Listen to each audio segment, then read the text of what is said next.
Train மெதுவாக movement ஆகுது. ஒரு பெட்டிக்குள்ள கையில் ஒரு சின்ன தட்டு, கண்ணில் ஒரு சின்னதாக ஒரு பயம். ஒரு பெண் பிச்சை எடுக்க வந்துட்டு இருக்கா. அவள் பார்த்தோன்னே நிறைய பேர் முகத்தை திருப்புறாங்க. பல பேர் பாரமாக இருக்கிற மாதிரி போ இங்கே ஒன்றும் இல்லைன்னு விரட்டுறாங்க. ஆனால் அது ஒன்றும் அவளுக்கு புதுசு இல்லை, பழகிட்டா. அதே பெட்டியில தான் நம்மளுடைய கதாநாயகன் அருணும் பயணிச்சுட்டு இருக்கான். அருண் பார்த்தீங்கன்னா ஏழைகளுக்கு உதவி செய்யறதுல முன்னோக்கி வருவான். அப்போ அந்த பெண் அருணை பார்க்குறா. அவன் அந்த பெண்ணை வேற மாதிரி பார்க்குறான். பணத்துக்காக இல்லை, பிச்சைக்காரியாகவும் இல்லை, ஒரு மனுஷியா பார்க்குறான். அவள் பார்க்கும்போது ஒரு லட்சணமா இருக்கா, ஆனால் ஏன் அவன் பிச்சை எடுக்கிறா அப்படிங்கிற எண்ணம் அவன் மனசுக்குள்ள வருது. அவளோட கண்களும் ஒரு நொடி அவனை சந்திக்குது. அந்த பார்வையில பசி மட்டும் இல்லை, வாழ்க்கையும் இருக்குதுங்கிறது அவளுக்கு புரியுது.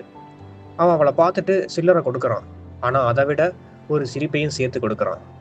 அவள் முதல் முறை அந்த ரயில்ல உள்ளத்தோடு சிரிச்சிட்டு வாங்குறா. ட்ரெயின் மூவ்மெண்ட் ஆகுது. அவளும் ஒவ்வொரு பெட்டிக்கும் போறா. ஆனா அவ கண்களும் அவனையே தேடுது. இவன் அவளையே தேடுறான். அடுத்த நாள் மறுபடியும் அதே ரயில்ல, அதே பெட்டி, அதே அந்த பெண். இப்போ அந்த பையன் பேசலான்னு முன்னாடி போறான். அவங்க பேசுறாங்க.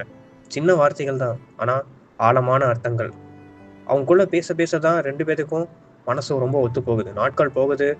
அவள் பிச்சைக்காரி இல்லை, அவனோட காதலனா மாறுறா. இதுக்கு மேல நான் உனக்கு காசு கொடுக்க விரும்பல, என் வாழ்க்கையை கொடுக்க விரும்புறேன் என்று அருண் அந்த பெண்ணை பாற்று கூற, அதற்கு அவள், நீ வாழ்க்கையில் வந்ததுக்கப்புறம் பிச்சைக்கு எனக்கு மரியாதை கிடைச்சிது, கண்டிப்பாக ஏற்றுக்கிறேன் அப்படின்னு ஏற்றுக்கிட்டா.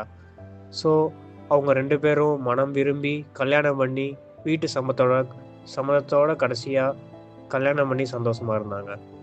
இது மாதிரி ஸ்டோரிஸ் உங்களுக்கு வேணும்னா நம்ம சேனலை சப்ஸ்கிரைப் பண்ணிட்டு ஒரு லவ் ஹார்ட் கமெண்ட் போட்டுருங்க. தேங்க்யூ.